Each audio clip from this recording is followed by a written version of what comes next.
Salam bahagia kerabat desa Indonesia, kembali kita di Bincang Perkasa, berbincang perkara desa karena desa harus tangguh dan perkasa.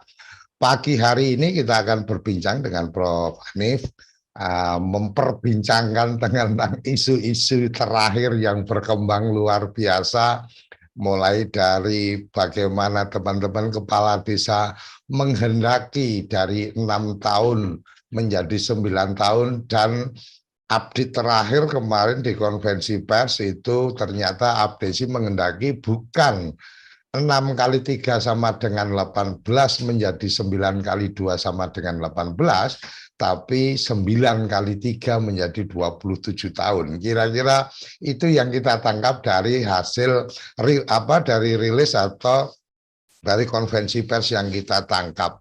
Kemudian ada juga beredar tentang bagaimana teman-teman dari 3 asosiasi ini menyuarakan untuk mengevaluasi Menteri Desa karena Menteri Desa mencoba melontarkan tentang 9 kali 2. Ini menjadi menarik, bicara tentang masa jabatan yang 9 tahun menjadi satu catatan yang menarik menurut redaksi TV Desa.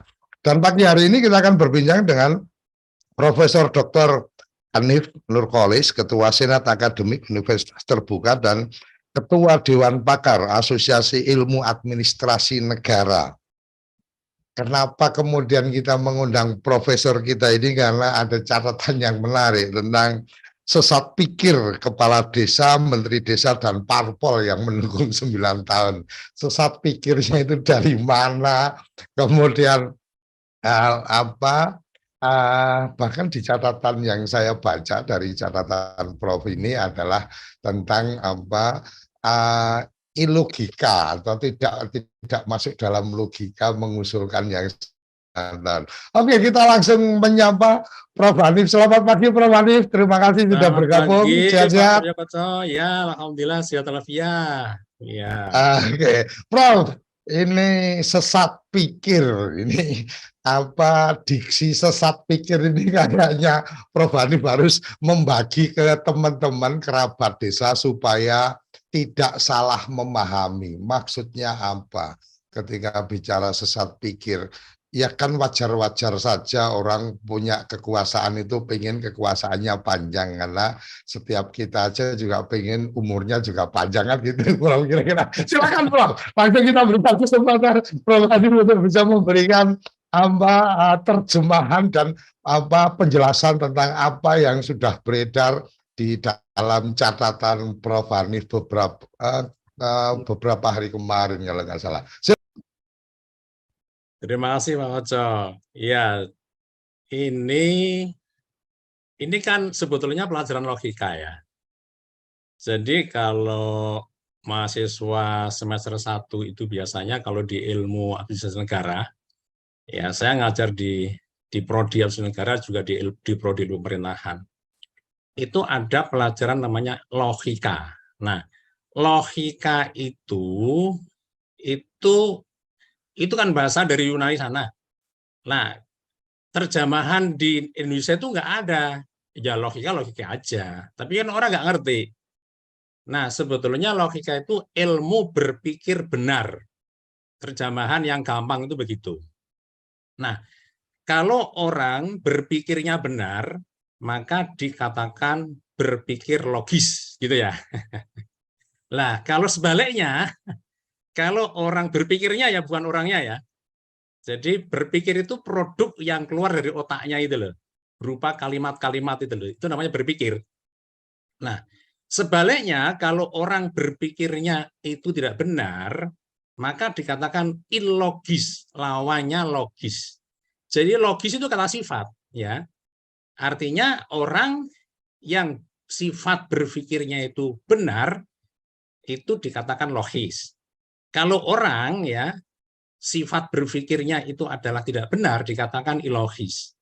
Nah, terjemahan logis dan tidak logis itu nggak ada. Bahasa Indonesia nggak ada, karena bahasa Indonesia itu kan bahasa yang baru berkembang pada abad 19. Beda dengan bahasa Inggris itu ribuan tahun, bahasa Arab itu ribuan tahun, bahasa Cina itu ribuan tahun. Nah, saya kemudian menerjemahkan kalau logis itu sesuai dengan ilmu berpikir benar, kalau ilogis itu adalah tidak sesuai dengan ilmu berpikir benar.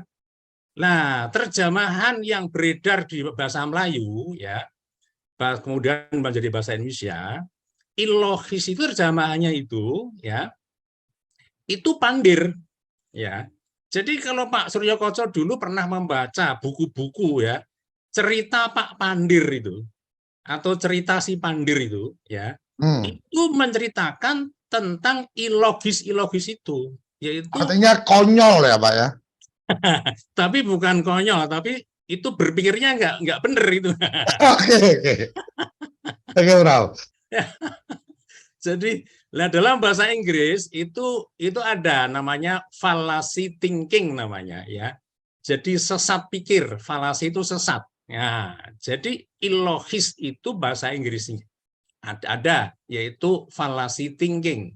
Nah, bahasa Melayunya itu bisa dungu pikir, bisa sesat pikir, bisa pandir. Nah, itu. Contohnya begini ya. Ada orang ya itu membeli duren ya.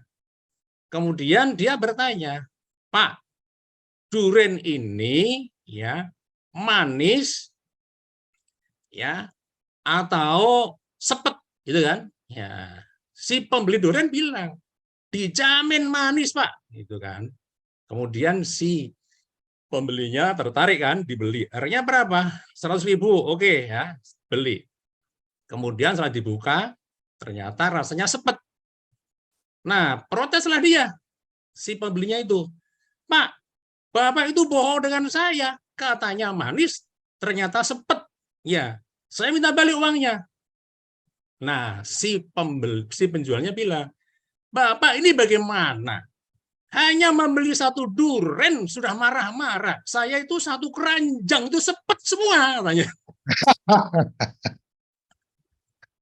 Lah, produk berpikir seperti ini yaitu adalah sesat pikir atau pandir atau dungu pikir.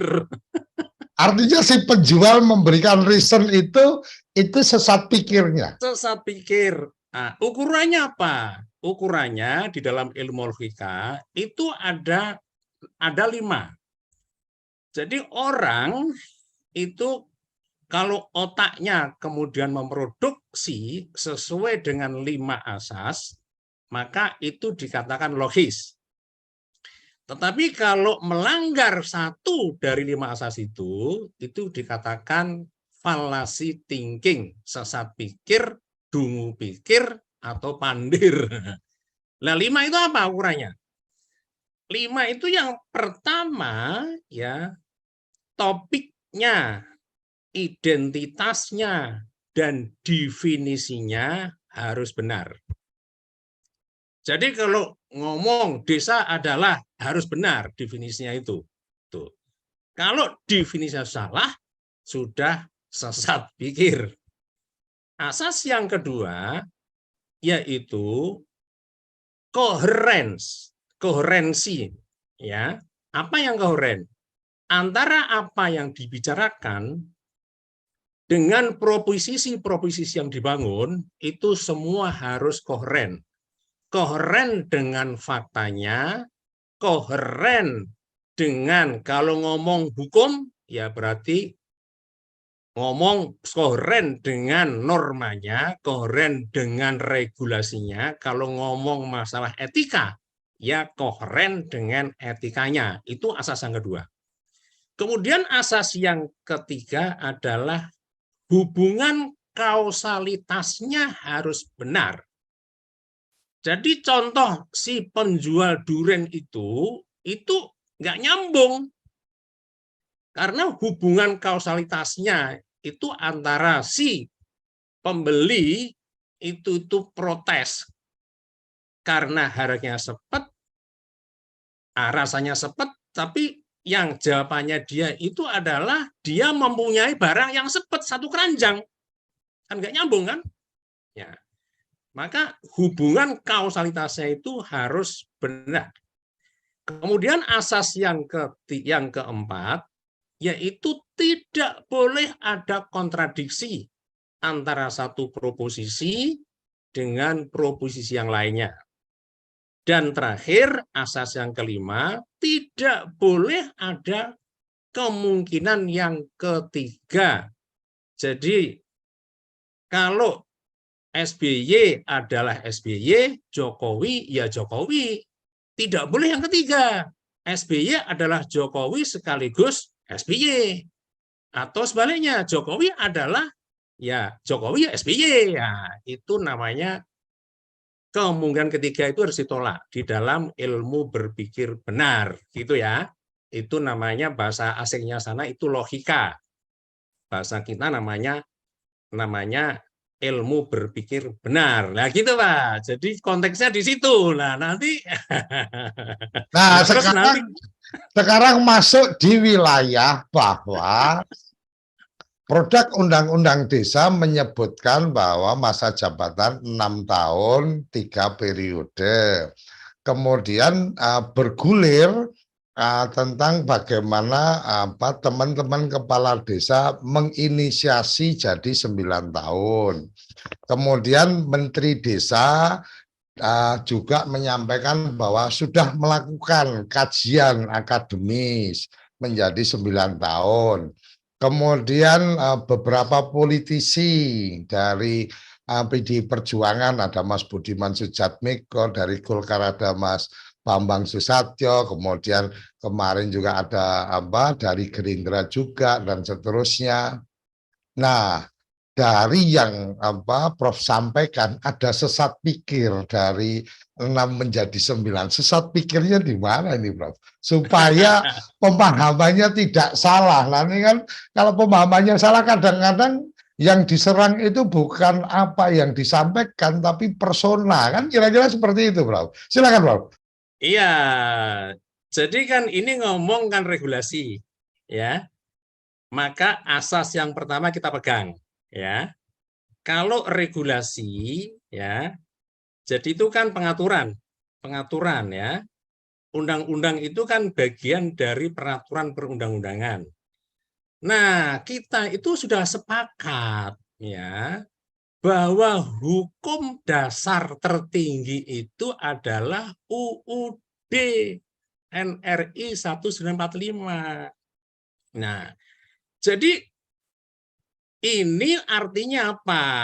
Artinya bangsa Indonesia itu setiap membuat regulasi apapun, apakah itu undang-undang, apakah itu perpu, apakah itu peraturan pemerintah, apakah itu perda, apakah apapun, maka tidak boleh bertentangan dengan hukum dasar tertinggi. Nah, hukum dasar tertinggi itu sudah mengatur bahwa masa jabatan presiden, ya, dan wakil presiden itu 5 tahun dan dapat dipilih kembali untuk 1 kali masa jabatan. Itu adalah hukum dasar tertinggi. Oleh karena itu, ketika membuat undang-undang tentang pemilihan gubernur, bupati, kepala daerah, ya, ikut itu gitu. Meskipun di dalam pasal 18, ya, 18, 18A, 18B itu enggak diatur masa jabatan gubernur, wali kota itu. Tetapi tunduk kepada ya norma.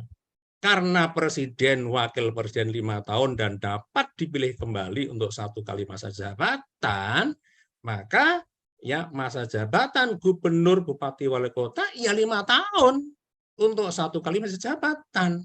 Nah, ketika undang-undang desa itu membuat aturan yang melenceng, yaitu 6 tahun dan kemudian masa jabatannya adalah 3 tahun, 3 periode. Itu namanya sesat pikir karena melanggar asas berpikir benar yang pertama, yang kedua, dan ketiga.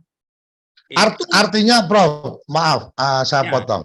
Artinya Jangankan ngomong 9 tahun. Ah, Undang desa yang 3 periode saja itu sudah ya, sesat pikir. sudah sesat pikir. Oke, Dilihat dari hukum dasar tertinggi. Ya. oke, oke, lanjut, Prof. Oke. Lah, apalagi ya, kemudian mengusulkan masa jabatannya itu 9 tahun untuk 2 kali ya ditambah dan 2 kali lagi bisa dipilih kembali ya, bisa dipilih kembali untuk 2 kali masa jabatan menjadi 27 tahun. Lah ini super sesat pikir. Super dungu pikir Jadi namanya. ini ini bisa dikatakan ketika ide itu dilontarkan, Prof Hanif melihat 6 tahun 3 periode aja sudah sesat. Sudah sesat. Lagi Ya. 9 tahun 3 periode ini super pandir, kira-kira seperti itu. Super pandir. Oke, oke, Prof. Tapi kalau kita melihat pada kesejarahan nih, Prof. Iya, iya, iya. Ya, kalau kita bicara kesejarahan kan dulu kepala desa itu kalau tidak salah itu kan Iya. pernah tidak ada pengaturan periodisasi atau masa jabatan. 579 baru mulai ada tentang 8 tahun. Kalau tidak salah itu juga sudah 2 periode. Kemudian ada perubahan di Undang-Undang 22 itu yang mungkin menurut Prof Hanif ini yang benar cara berpikirnya Paling logis. karena paling logis karena di Undang-Undang 22 itu masa jabatan kepala desa itu 5 tahun. Cuma memang diberikan ruang dipilih untuk sekali tapi 5 kali 2 artinya pemilihannya tidak dilakukan 2 kali tapi sekali pemilihan langsung 10 tahun. Kalau nggak salah di Undang-Undang 22 seperti itu. Kemudian di 32 ini berubah menjadi 6 kali 2 secara logisnya yang 2 kali masuk, tapi yang 6 tahunnya ini yang mungkin tidak masuk. Nah, sekarang ketika undang-undang desa 6 kali 3, angka 6-nya sudah nggak masuk, angka 3 kalinya juga nggak masuk. Kira-kira seperti itu ya, Prof. Nah, Betul, Prof, betul. Prof Hanif kan mengikut yang saya lihat kan juga mengikuti atau memperhatikan tentang tata kelola pemerintahan desa kita dari mulai mungkin di kolonial dulu Indonesia merdeka, Indonesia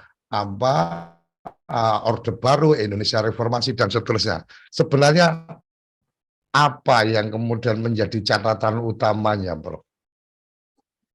Begini ya, jadi desa itu sebetulnya awalnya dulu itu hanya sebuah komunitas saja, Pak. Nggak ada yang ngatur, jadi mereka ngatur sendiri. Jadi kalau Pak Surya Sukoco itu mau membaca buku riset ilmiah dari tokoh yang sangat terkenal, dia pemerhati sosiologi di desa itu namanya Jan Breman ya. Nah, dia kemudian menceritakan, memberikan riset di situ cukup lengkap ya. Jadi awalnya dulu itu desa itu tidak ada yang ngatur, baik raja maupun apalagi Belanda ya. Jadi dia ngatur-ngatur sendiri aja. Itulah yang di dalam kajian sosiologi disebut namanya self-governing community, komunitas yang mengatur dirinya sendiri. Nah, Artinya tetapi kalau zaman kerajaan tanah perdikan gitu ya, Bro? Nah itu sudah dikuasai Yang raja. Belum oh, sebelum itu. Dia itu hmm. kayak suku-suku di tengah-tengah hutan di Irian sana itu, Pak. Sampai sekarang kan nggak ada yang Oh, iya, iya, iya. berkuasa ya. Nah, kemudian ketika ada raja, maka dia kemudian mulai dikooptasi. Jadi dia kemudian diperintah atau ditundukkan lah ya untuk bayar upeti pada raja. Nah, itu sampai pada zaman VOC, Pak. Nah, mulai desa itu mulai diatur oleh kekuasaan secara formal dengan hukum positif ya, bukan dengan hukum adat, tapi dengan Ya. hukum positif itu pada zaman Raffles. Jadi Hindia Belanda Raffles berarti ya. itu berkuasa ya tahun 1811 itu kemudian dia mengeluarkan peraturan Letnan Gubernur Jenderal tahun 1814. Nah, disitulah Raffles mengatur desa di dalam hukum positif, bukan hukum adat, ya. Nah, Artinya secara kesejarahan ya, desa mulai diatur dengan hukum positif itu sejak Hindia Belanda Raffles. Raffles. Sebelumnya Oke. itu hanya dalam peraturan Daendels itu belum jelas, tapi yang sangat jelas menyebut desa itu adalah zaman Raffles. Oke. Tahun 1814. Yeah. Nah, sejak itulah maka desa terus diatur dengan hukum positif. Ya. Nah, kemudian hukum yang sangat jelas lagi itu adalah Undang-Undang Dasar Hindia Belanda tahun 1854. Jadi itu ada namanya bahasa yang umum itu RR singkatannya ya. Itu dari Reglement. Itu tahunnya 1854. Nah, itu diatur dalam pasal 71. Nah, pasal 71 itu mengatur bahwa kepala desa itu sebagai tussenperson bahasa Belanda. Apa artinya? Calo bahasa kita. Mediator bahasa Inggrisnya. Artinya agen pemerintah. Iya, agen tetapi nggak resmi. Ya. Agen yang kalau agen pemerintah resmi itu kan pejabat negara. Kalau ini enggak, ya. Jadi dia itu ya namanya juga Belanda ya, penjajah kan ya. Dia mau menangnya aja. Pokoknya dia kemudian dipegang aja, dijadikan mediator untuk menarik pajak, ya, dan untuk menyukseskan kerja paksa, yaitu tanam paksa itu loh Pak. Nah itu, jadi dialah pertama kali ya secara formal di dalam hukum dasar Undang-Undang Dasar Hindia Belanda RR 1854 pasalnya 71, maka itu dikatakan sebagai tussenperson, sebagai mediator. Jadi menjembatani antara pejabat resmi. Jadi pemerintah Hindia Belanda itu pejabat resminya hanya sampai camat, Pak. Onderdistrict hoofd bahasa Belandanya. Nah, di bawah itu nggak ada pejabat, nggak ada pejabat pemerintah, nggak ada. Nah, yang adalah kepala komunitas itu. Nah, itu lurah, kepala desa itu. Nah, itulah dipegang aja kepalanya sebagai namanya tussenperson itu. Dan itu kemudian diperkuat lagi, jadi 50 tahun kemudian, itu pada tahun 1906,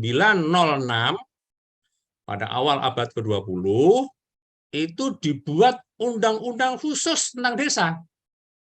Namanya IGO. Jadi bahasa Belanda, desa itu adalah Inlandsgemeente. Inland itu pribumi, gemeente itu kota. Jadi orang Belanda itu melihat desa itu kota pribumi. Ya lawannya itu gemeente aja. Jadi ada undang-undang tentang kota itu namanya gemeente, itu kota Eropa. Nah kalau melihat desa itu orang Belanda itu adalah inlands, ada kata inlands-nya di depannya. Inlands itu adalah pribumi, gemeente itu kota. Tapi nakal juga Belanda itu. Ketika dia mengatur kota Eropa, namanya gemeente Eropa, itu dimasukkan ke sistem. Artinya apa? Itu bagian dari pemerintahan formal. Tetapi ketika mengatur tentang inlands, gemeente, itu enggak dikeluarkan dari sistem pemerintahan formal. Dalam bahasa Belanda namanya adalah indirect bestuur. Indirect. Direct itu langsung, indirect itu tidak langsung. Dia menyebut desa itu adalah pemerintahan tidak langsung, artinya di luar sistem, ya. Jadi dia disuruh ngatur-ngatur sendiri, cari makan sendiri, membiayai dirinya sendiri, tetapi diberi tugas negara. Tapi diberi tugas. Diberi tugas. Artinya suruh hidup sendiri, tetapi kamu ada pekerjaan yang harus kamu lakukan untuk saya. Nah, kayak gitu. Yaitu ya menarik pajak, ya, kemudian melaksanakan perintah negara, kemudian kerja itu kerja rodi, tapi orang-orang desa itu karena sudah ratusan tahun menikmati, dirubah menjadi gotong royong. Loh itu rodi, Pak. Ya, dalam bahasa Belanda namanya herendiensten. Itu kalau terjemahkan dalam bahasa Inggris, itu rodi, Pak. Ya, jadi rodi membangun jalan desa, membangun apa namanya, membangun saluran air, itu rodi karena itu barang Membangun publik. jembatan. Ya, jembatan, Artinya ya, bicara gotong royong itu menurut Prof. Hani sebenarnya itu rodi. Itu rodi oh, desa. Dalam bahasa oh, Belanda sangat jelas, itu rodi, Pak. Ya. Bahasa Belanda namanya herendiensten. Itu rodi. Dan orang Belanda itu sudah melarang sebetulnya. Kalau Bapak membaca ya IGO, Inlands ya. Gemeente Ordonnantie, coba dibaca pasal 19. Di situ ada pembatasan. Ya. Jadi orang Belanda sebetulnya nggak suka itu. Tetapi karena itu adalah sejarah masa lalu zaman Kerajaan Mataram, ya. Kerajaan Mataram itu kan ada dua kewajiban desa. Yang pertama menyerahkan upeti dalam bentuk natura, yang kedua menyerahkan tenaga dalam bentuk rodi itu ya, untuk kerja memperbaiki ya halamannya bupatinya, membersihkan ya saluran air, jalan-jalan di kabupaten. Itu zaman Mataram. Nah, Itu itu sebetulnya rodi ya Pak ya. rodi. Artinya Karena artinya kalau bicara gotong royong ya, itu sebenarnya umpama nih bareng-bareng memperbaiki rumah warga itu mungkin masuk gotong royong. Tapi kalau itu sudah gotong fasilitas umum royong masuk rodi. budaya. Itu namanya gotong royong Hmm. budaya, Pak. Dan itulah yang harus kita pupuk, jangan sampai hilang ya, karena itu adalah gotong royong budaya, kebersamaan budaya. Tetapi kalau membangun Hmm. jalan, jalan itu di dalam sistem pemerintahan modern itu disebut barang publik. Dan itu kewajiban negara, bukan kewajiban individu. Ya, jalan, air bersih, ya, kemudian lampu penerangan jalan, gedung-gedung pemerintah, ya, irigasi itu di dalam disiplin ilmu pemerintahan juga administrasi publik itu namanya public goods, namanya barang publik. Nah, barang publik itu menjadi kewajiban negara untuk mendeliver, untuk menyampaikan kepada warga negara karena swasta tidak mampu, ya. Karena swasta tidak mungkin menyediakan jalan, menyediakan irigasi pertanian, menyediakan apa namanya trotoar, menyediakan lampu penerangan jalan, rugi dia. Nah, oleh karena itu ada prinsip namanya prinsip residu. Residu itu sisa. Sisa apa? Barang dan jasa publik yang tidak bisa disediakan oleh swasta dan individu, maka harus take over negara. Nah, itu ilmunya begitu gitu loh Pak ya. Jangan kemudian dimobilisir orang-orang desa ya karena manut aja ya. Ya, dibohong-bohongi aja sama negara. Ya, tetapi ya itu kan ya mental manusia itu ada teorinya, Pak. Itu teorinya namanya sindrom Stockholm. Teori itu diambil dari kasus ya perampokan bank di Norwegia, di kota Stockholm. Jadi ada perampok merampok bank, kemudian karyawannya perempuan-perempuan disandra, mau dibunuh gitu ya. Tetapi karena lama-lama dari ketakutan itu kemudian mental orang itu kemudian menyesuaikan.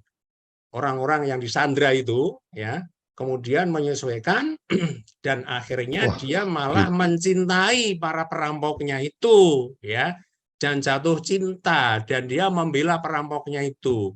Lah itu kayak mentalnya orang desa ya, karena sudah diperas ya, disuruh kerja untuk itu, untuk bangun jalan itu, lama-lama dirubah otaknya. Oh, itu kerja bakti untuk negara. Jadi terkena sindrom Stockholm. Padahal Oke. itu kewajiban negara, Pak Suryo. Oke, oke. Oke, ini menarik. Kemudian kita mulai apa? Kita mencoba mulai apa mengikuti apa yang mungkin Prof. Hanif sampaikan tentang logika berpikir pemerintahan dan administrasi pemerintahan. Kira-kira seperti itu. Sampai Ya, ya. pada level baru apa?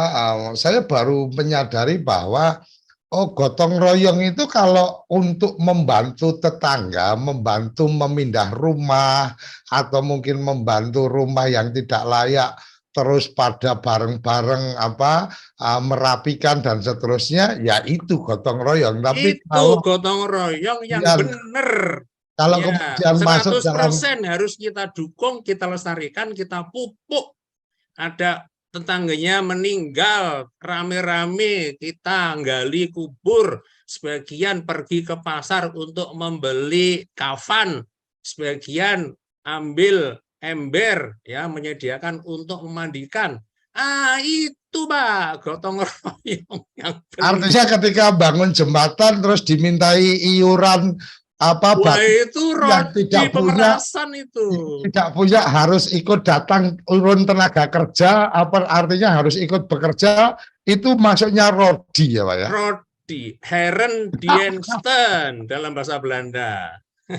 Oke, menarik. Tanpa terasa kita sudah di apa sesi pertama sesat pikir. Ternyata dari apa Prof. Hanif kita mendapatkan bahwa bukan hanya 6 kali 3 yang sesat pikir, ini menjadi lebih sesat lagi ketika 9 kali 3 atau mungkin selama-lamanya 9 tanpa batasan periode ini tambah lagi sesatnya kan kira-kira seperti itu. Tapi Ya. ada yang menarik adalah tentang bagaimana kita ternyata juga sudah sesat pikir tentang gotong royong. Sesat pikir lagi itu, Pak.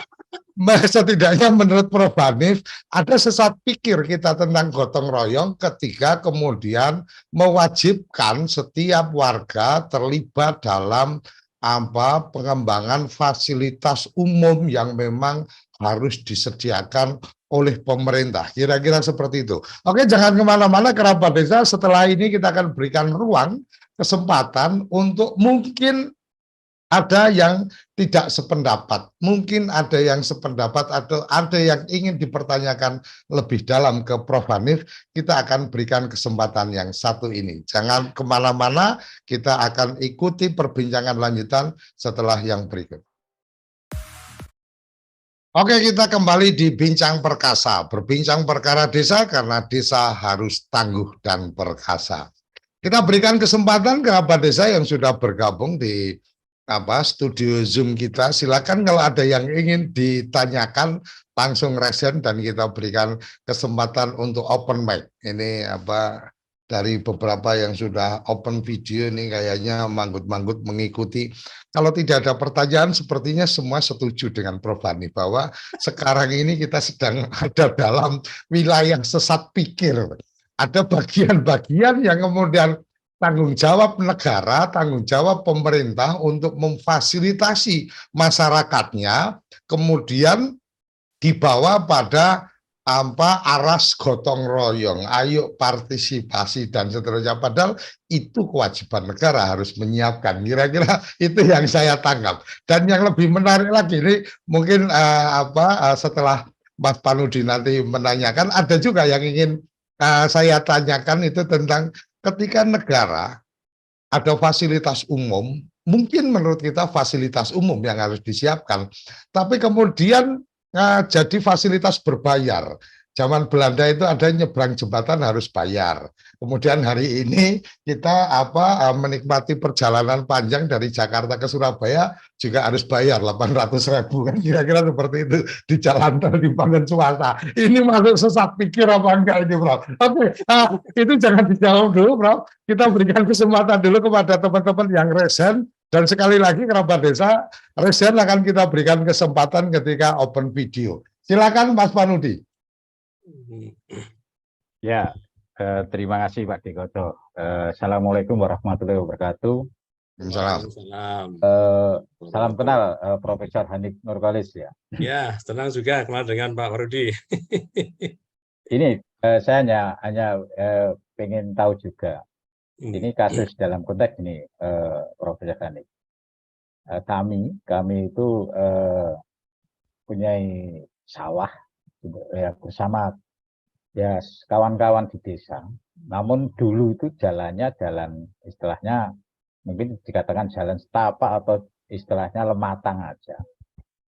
Karena di era sekarang ini ketika kami tidak memperlebar dan memperkeras jalan, kan kami juga kesulitan, warga itu akan kesulitan ketika mengangkut hasil panen. Kemudian kami itu ya warga yang punya sawah sekitar Lematang itu kemudian secara sukarela karena pertama tidak campur dari pemerintah desa dari komunitas, akhirnya memperlebar jalan itu, kemudian juga memperkeras ya katakanlah membangun dengan swadaya atau apalah gitu. Nah, apakah ini termasuk sesat pikir atau katakanlah itu memang kewajiban sebuah negara, karena kami kalau menunggu kaitannya dengan nanti uluran dari pemerintah ya karena itu yang punya kepentingan kan hanya warga yang punya sawah sekitarnya, apakah itu juga karena kami kalau menunggu itu kemungkinan juga sulit itu nanti akan terbangun, karena memang kalau dibuat skala prioritas mungkin prioritasnya hanya warga-warga sekitar itu hanya untuk menuju sawah, dan itu dulu Lematang adalah istilah tempat kami basis. Itu saya pengen tahu itu Profesor Hanif. Terima kasih. Silakan Prof. Begini Pak. Jadi ya kalau gotong royong itu asas yang dipegang pertama adalah sukarela. Senang hati, sukarela, happy. Dan tidak ada hubungannya dengan otoritas. Tidak ada hubungannya dengan otoritas dari negara, pemilik otoritas. Jadi kalau Bapak tadi ya kumpul-kumpul ngobrol-ngobrol dengan teman-temannya pemilik sawah, kemudian sepakat untuk membuat jalan, dan itu sukarela, senang hati, tidak dimobilisir, tidak ditakut-takuti, nggak didenda, ya, tidak dihukum, ya. Nah, itu adalah gotong royong. Itu gotong royong, ya. Nah, yang sesat pikir itu ya ketika ya otoritas pemerintah desa atau pemerintah di atasnya itu ya kemudian itu memobilisir orang-orang desa ya untuk membangun jalan, dan kalau tidak maka didenda, dikenakan iuran macam-macam begitu. Kalau zaman dulu di desa saya itu kemudian dihukum betul itu Pak ya. Jadi zaman saya kecil itu Pak Lurahnya itu punya rumah untuk menghukum orang. Jadi kalau nggak keluar kenang gawe katanya. Bahasa daerah saya di sana namanya kenang gawe. Kenang itu terkena ya, terkena beban ya. Gawe itu gawean, pekerjaan ya, kenang gawe. Dia kalau nggak mau keluar untuk kenang gawe desa itu ya, kemudian dia dihukum ya. Nah, jadi dulu di desa saya itu kalau kenang gawe bangun jalan itu Pak ya, jadi itu mandor-mandor semua itu, kepala desanya Pak Carik, Pak Bayan, Pak Bekel itu nanti dia itu ya petenteng di jalan begitu. Nanti kalau ada orang ya mau ke pasar begitu langsung ditangkap, itu dihukum itu. Kalau nggak dipukul itu ya. Itunya betisnya itu dipukul sama galeh itu sama Pak Lurahnya itu ya, untuk kemudian digelandang ke sana. Nah, Model itu di dalam bahasa Belanda namanya Herendiensten namanya. Terjemahan Herendiensten adalah itu rodi, itu kerja paksa, ya. Nah, itu Pak yang nah, kalau sekarang itu kemudian ya itu dianggap gotong royong itu adalah gotong royong. Nah, itu saya pikir kan definisi gotong royong bukan begitu, ya. Jadi sudah melanggar asas berpikir benar, asas yang pertama, ya. Karena definisinya sudah sesat, sudah salah. Gotong royong itu bukan itu. Artinya kalau yang tadi disampaikan Mas Panudi, atas kesadaran bersama, kemudian itu untuk kemanfaatan mereka, Ya, tidak ada paksaan sukarela, itulah gotong royong. itulah gotong Tapi royong. ketika kemudian pemerintah desa mengarahkan bahwa ini desa jalannya harus diperlebar, kemudian yang punya tanah harus menyerahkan, dan kemudian warga harus ikut bekerja, atau kalau nggak bekerja harus iuran batu atau harus iuran semen dan seterusnya. Itu sudah sesat pikir dalam konteks gotong royong. Konteks gotong royong. Oke. Gitu.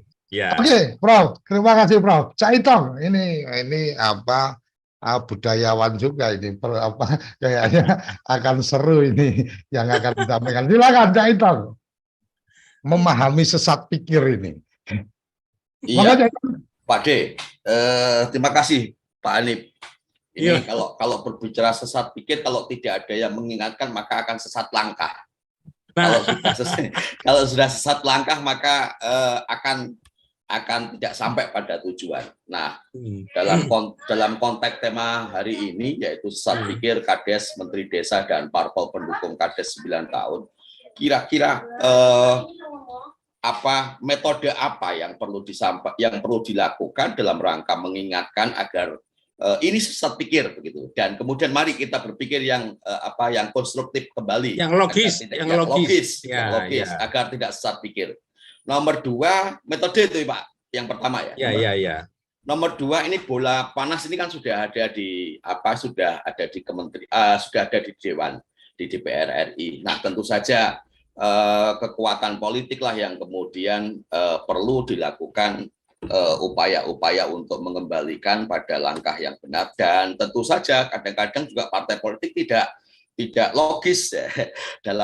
Dalam perspektif kita mungkin tidak logis ya kalau ini dibiarkan, dan kemudian karena bola ini sudah panas, bola panas ini sudah ada di Dewan, dan kemudian perlu ada gerakan politik sehingga gerakan politik ini harapannya mampu merubah gerakan politik ini. Kira-kira sejauh mana Pak Hanif agar sesat pikir ini tidak menjadi sesat langkah? Itu saja, Pak D. Oh, Prof, silakan. Oke, terima kasih. Ya, jadi demokrasi itu memang ada sisi positif, ada sisi negatifnya. Tetapi mengapa semua orang kok suka demokrasi di dunia ini begitu ya? Ya karena lebih banyak sisi positifnya daripada sisi negatifnya. Nah, sisi negatifnya itu ya karena, dan itu disampaikan oleh pencetus demokrasi, yaitu Aristoteles, dan itu kemudian juga dikritisi oleh muridnya namanya Plato. Plato bilang begini, demokrasi itu kan pemerintahnya orang-orang bodoh, kata Plato. Karena suara saya yang profesor ini sama dengan suaranya orang buta huruf yang nggak sekolah, sama Pak. Kemudian ketika itu dikumpulkan, suaranya orang-orang bodoh, kata Plato, itu lebih banyak daripada suaranya orang-orang pinter. Suaranya Pak Suryo Sukoco itu yang sudah sekolah tinggi pun kalah itu Pak, hanya berapa persen? Hanya 5% kan.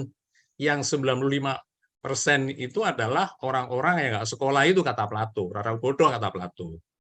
Nah, itu berisiko, kata Plato, ya, karena itu mudah dimobilisir, mudah diperalat oleh orang-orang elit-elit partai. Nah, itu mudah diperalat. Nah, oleh karena itu ada diskusi yang menarik pada saat negara kita akan didirikan. Ada 62 orang berkumpul di lembaga Jokuritsu Yumbai Chosokai, itu bahasa Jepang. Bahasa kita adalah Badan Usaha Penyelidik Kemerdekaan Indonesia, BPUPK, ya, itu di sana 62 orang tokoh-tokoh nasional, orang-orang cerdik pandai, pintar-pintar itu kumpul di sana. Nah, kemudian ada diskusi antara Soekarno dengan Ki Bagus Hadikusumo, Ketua PP Muhammadiyah. Dia bilang, Ki Bagus mau begini, loh ini kalau negara kita itu sistem demokrasi, itu apa tidak membahayakan? Gimana nanti kalau undang-undang itu kemudian dibikin undang-undang yang melanggar hukum Islam dan hukum kesusilaan? Soekarno mengatakan, Yai, saya kok yakin bangsa kita itu bukan bangsa bodoh. Oleh karena itu, maka nanti yang akan mengisi lembaga DPR itu adalah orang-orang pintar dan orang-orang Islam, karena mayoritas kita adalah orang Islam. Oleh karena itu pasti kami yakin bahwa undang-undang yang keluar itu nanti adalah undang-undang yang benar, yang tidak melanggar syariat Islam dan juga kesusilaan umum, itu kata Bung Karno. Tapi kekhawatiran itu ada itu ya. Nah, sekarang ini kita dipertontonkan apa yang dikhawatirkan oleh Ki Bagus Hadikusumo. Jadi elit itu kemudian memobilisir, ya mohon maaf ya, kata Plato, ini Plato ya, saya mengutip Plato, yaitu orang-orang yang mayoritas bodoh itu, kata Plato, dimobilisir untuk membuat aturan ya yang melanggar konstitusi, tetapi hanya mengandalkan kewenangan yang dia miliki. Karena DPR itu punya kewenangan dan presiden untuk membuat undang-undang, hanya mengandalkan kepada kewenangan. Nah, tetapi tidak mau melihat bahwa kewenangan itu diatur di dalam hukum dasar tertinggi, yaitu Undang-Undang Dasar NRI 1945. Nah, kemudian bagaimana caranya? Nah, kembali kepada sistem ya. Sistem demokrasi itu kan gini ya. Jadi kedaulatan itu di tangan rakyat. Nah, ini kalau Pak Suryo itu mengatakan, itu teori. Lah memang teorinya begitu. Tapi kan sulit ya. Karena ya sistem itu ketika nanti applied diimplementasi itu rakyat itu secara real, secara praktis itu sebetulnya hanya dimobilisir. Ya, dimobilisir oleh orang-orang yang punya duit, ya, orang-orang yang punya pengaruh, orang-orang yang punya kuasa. Kalau di desa, ya dimobilisir oleh kepala desanya, ya. Kalau itu kemudian pada tingkat yang lebih luas, ya, katakan di kecamatan, itu dimobilisir oleh ketua partai yang punya duit tentunya, ya punya duit nggak bisa, ya. Nah, oleh karena itu ya saya hanya bisa ngomong teori. Artinya apa? Secara teoritik ya di dalam buku-buku referensi dan itu menjadi pegangan kita sebetulnya. Caranya bagaimana? Ya caranya ada civil society. Jadi rakyat itu secara real itu terwadai di dalam organisasi sivil namanya, civil society. Contohnya apa? Contohnya itu nanti organisasi sivil itu ada yang berkumpul di organisasi keagamaan. Misalnya Muhammadiyah, NU, Al-Wasliyah, Al-Hidayah, kemudian Nahdlatul Wathon di sana di di Lombok ya. Kemudian juga Persis ya macam-macam. Itu berkumpul di organisasi keagamaan. Kemudian ada lagi berkumpul ya itu di organisasi profesi. Misalnya IDI, misalnya PGRI. Saya tadi adalah Ketua Asosiasi Ilmu Asosiasi Negara, ASEAN singkatannya, dan macam-macam. Itu organisasi profesi. Ada lagi yang berkumpul di organisasi yang sifatnya itu ekonomi, di koperasi misalnya ya. Ada lagi di APindo, Asosiasi Pengusaha Indonesia. Ada di Kadin macam-macam itu. Dan lain-lain. Itu namanya adalah organisasi civil society. Civil society organization. Jadi organisasi-organisasi milik masyarakat sipil yang di situ tidak ada negara yang mengatur. Mereka ngumpul-ngumpul sendiri, iuran-iuran sendiri, rapat-rapat sendiri, beli kopi-kopi sendiri. Nah, organisasi sipil itulah sebetulnya representasi dari rakyat yang berdaulat itu. Nah, oleh karena itu, maka tadi ya, Bapak tadi gimana teorinya? Apanya prakteknya? Ya, maka organisasi masyarakat sipil inilah melakukan konsolidasi untuk merumuskan ya apa yang sekarang ini menjadi kepandiran ini, kedunguan berpikir, kesesatan berpikir ini, kemudian melakukan konsolidasi, kemudian bersama-sama untuk menyampaikan kepada partai-partai politik ya untuk diajak bicara, ajak ngomong. Negara ini didirikan yaitu dengan niat kebaikan, bukan niat keserakahan seperti itu. Tuh. Nah, mentang-mentang kamu itu punya kekuasaan, bikin undang-undang, terus kamu seenak-enaknya begitu, bikin undang-undang yang melanggar hukum dasar tertinggi. Ya kira-kira begitulah. Itu nanti bahasanya yang lain, ini bahasa saya. Artinya yang menjadi penting sekarang adalah bagaimana memberikan penguatan kepada kelompok-kelompok masyarakat sipil untuk Ya, menyuarakan. Setidaknya kalau Plato mengatakan bahwa ketika bicara demokrasi maka orang-orang bodohlah yang akan menentukan apa artinya yang membuat penentu kebijakan karena dimobilisir, maka ketika tidak ada orang bodoh itu demokrasi ya fine-fine aja, kira-kira seperti itu ya. iya. Nah, oleh karena itu kita itu Tangannya lebih pada mencerdaskan nah, komunitas. betul. Oke, Maka Prof, ini perintah pembukaan itu adalah mencerdaskan kehidupan bangsa. Oke, Mas Wibowo, silakan open video dulu, nanti kita berikan kesempatan untuk open mic. Halo, Mas Wibowo. Oke, silakan. Pertanyaan terakhir. Oke, terima kasih Pak Koco. Terima kasih Pak Anies pencerahannya pada pagi hari ini. Wah, ini Prof. Samudra Wibawa ini ya, dari UGM ini. Sebenarnya agak panjang saya mau bicara, tapi karena waktunya sudah mepet, to the point saja.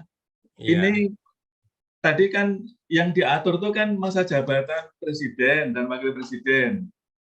Ya, nah, kenapa gubernur, bupati, dan kepala desa harus mengikuti ketentuan masa jabatan presiden itu, Pak?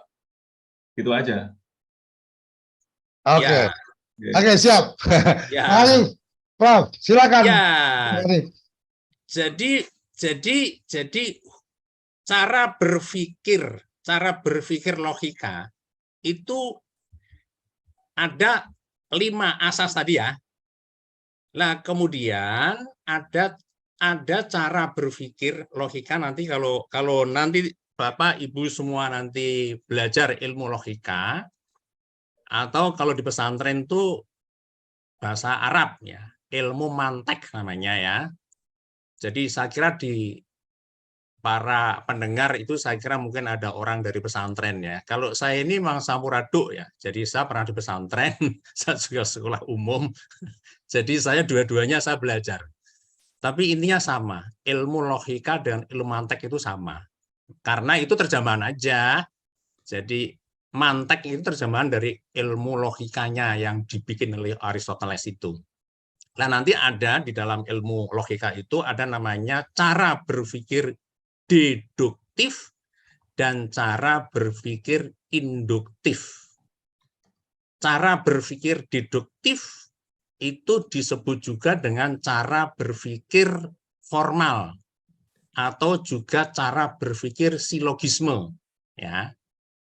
Nah, itulah yang sebetulnya dipakai di dalam ya menjabarkan ketentuan-ketentuan hukum, ya.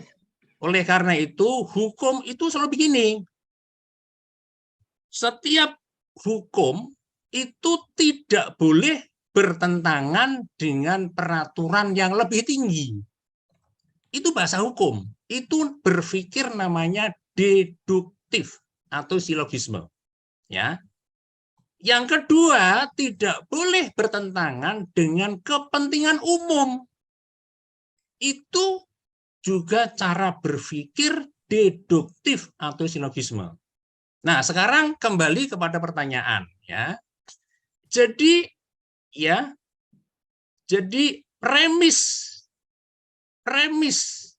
mayornya, ya, maka setiap pengaturan masa jabatan, ya, yang tertinggi adalah 5 tahun dan 1 kali masa jabatan berikutnya dan dapat dipilih kembali untuk 1 kali masa jabatan. Kan tertingginya di negara kita kan presiden, ya kan? Dan wakil presiden kan. Nah, oleh karena itu maka masa jabatan di bawahnya ini berpikir namanya deduktif, ya, ya. Maka juga harus mengikuti itu karena pengaturan hukum di bawahnya itu tidak boleh bertentangan dengan pengaturan hukum di atasnya. Nah, maka ya masa jabatan gubernur, wali kota, dan bupati ya ikut dengan masa jabatan presiden karena itu adalah norma tertingginya. Begitu juga dengan kepala desa, ya. Itu mengikuti dengan norma di atasnya, ya. Kalau itu menyimpang, itu sudah melanggar asas berpikir namanya deduktif atau silogisme. Nah, itu diajarkan dalam ilmu logika, ya. Dia baca aja nanti. Saya kira, ya. Ini Pak. Prof, mungkin terakhir ini, Prof, closing statement, karena ini sudah kita harus mengakhiri perjumpaan ini dan saya merasakan pagi hari ini nutrisinya cukup tinggi, gizinya cukup tinggi, jadi pencerahannya luar biasa. Saya baru menyadari juga ternyata di Undang-Undang Dasar pengaturan masa jabatan itu di bawah presiden nggak ada ya.